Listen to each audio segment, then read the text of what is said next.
sure it's going to work out here there on the porch and all them cars going by. I figured maybe it'd be too loud. Maybe won't take you to the store. It's chilly out, ain't it? Huh? It's cold out. If you get too cold, we'll go back into the house. Well, I reckon what y'all want to hear is about my nephew give you my name, I guess. Well, we lived out there in Midway, Kentucky for a while. And we had this little old house out there. Mom and Dad and him. Daddy built it. And I had my two brothers, Tom and Billy. And they lived out there, and Mom and Daddy died. And it was just me for a while, running it by myself. And Tom and Billy come out there and help us. But I eventually did marry, of course, my husband, Ted. And we lived there for, I reckon we was only married for about 4 or 5 years. But now, see, his parents had money. They had a big old farm out there and sold it. And so that went to me when he passed. So I got to keep the house, stay out here. And I've lived here, well, I reckon since 1945 or 6, something like that. It's been a while.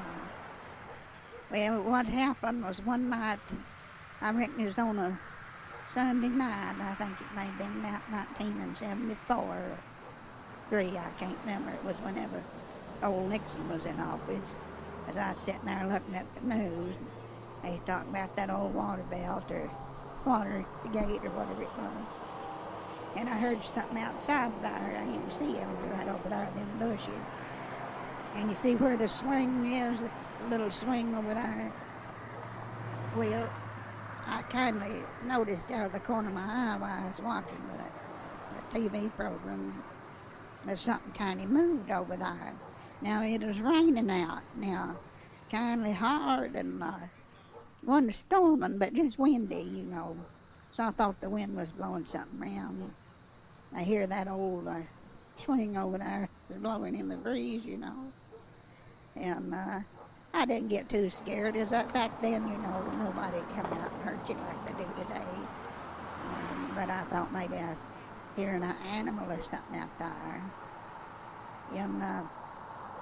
And I heard it jarring out there, or something walking around. It sounded like somebody's footsteps or something, you know. And I thought, well, Lord, I wonder what's happened. Maybe somebody got lost out here, or the car broke down. You didn't know. It was just me, so I was kind of scared. I had my little old poodle dog, Pepper, and she was barking. And I says, hush, Pepper, and I put that TV on quiet, you know. And I looked out there, and I was straining to see.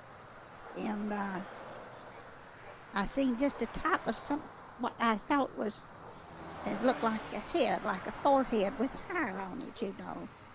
And I was just a squinting, and then it kind of, I don't know, it looked then like somebody had stepped out of the bushes, but I don't know.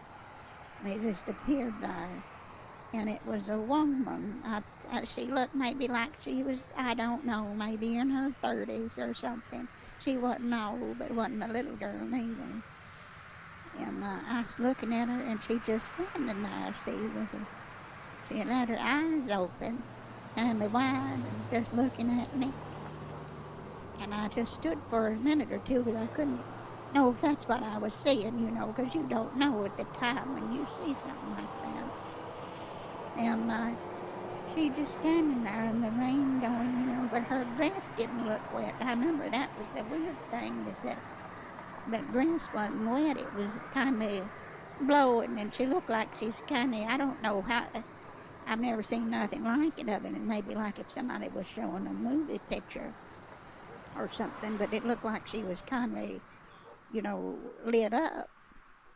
And she just stood there with her hands to her side. She's wearing a dress, looked like one of them little old spring dresses, you know, and her hair fixed back. And I thought, well, Lord have mercy, what's she doing out there? And I was kind of scared. I reckon you would be. And I remember standing there, and I thought, I don't know if she could see me or not. I was peeping out just behind that curtain there. And directly, I don't know how long it had been. It couldn't have been more than a couple of minutes. She started walking, you know, closer to the house there. And I reckon it was about maybe 50 or 60 feet away. She come up closer to the window there, and I was peeping down, and I mean, little Pepper was barking her head off, and I was trying to hush her. And that woman stood there, and then she just, all at once, held her hands out, both of them straight out, you know. Just straight out, like, almost like she's going to hug somebody, but more like she was trying to, I don't know, grab you or what.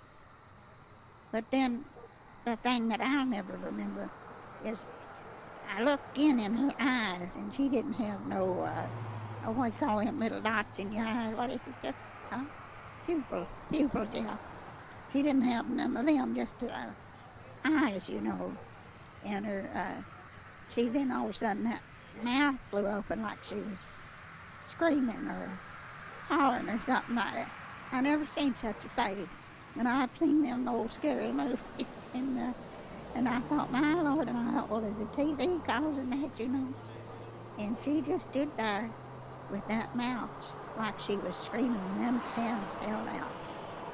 Well, I couldn't know what to do, and I was so scared I made sure that door was locked.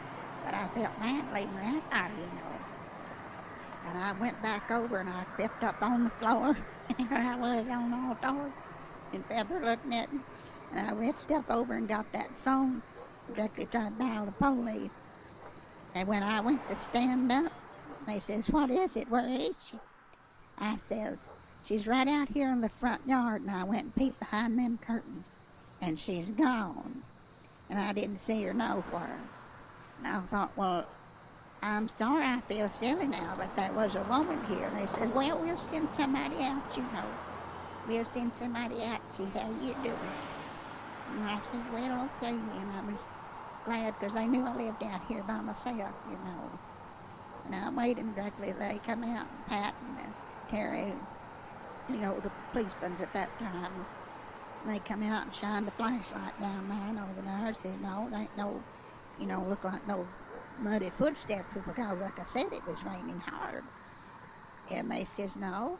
And they says, one fellow says, who was it? What was it? And I described it. And I said, you know, told her about the hand and the dress.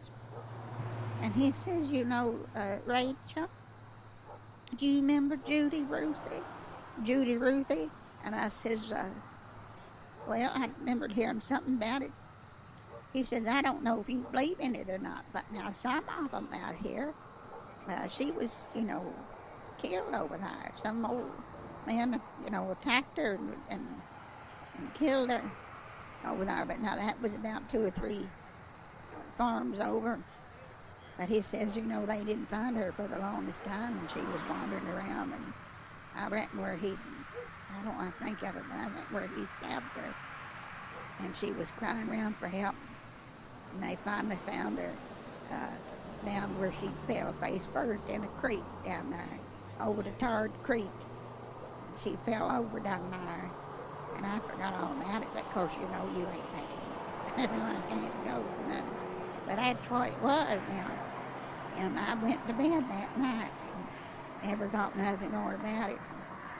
Directly around, I reckon, around 2 or 3 in the morning, I hear Pepper going off and going, having a fit.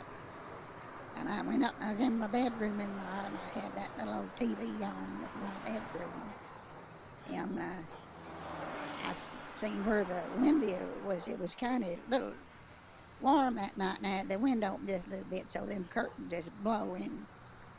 And I got up to go over there, and I thought, well, let me go and close that then. I went to close that window, and I'll tell you all directly, right as I went to close that window, a hand come up on that window and just slapped it, you know.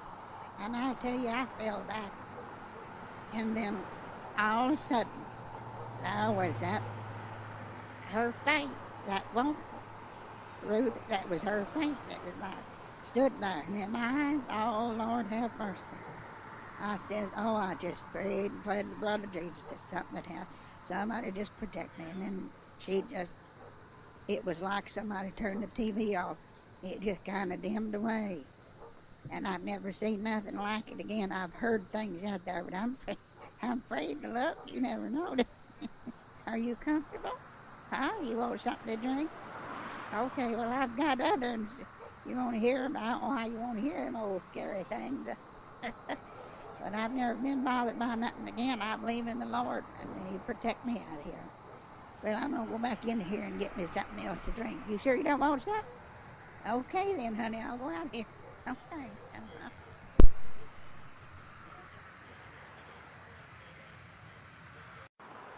Are you sure He's going to work you out of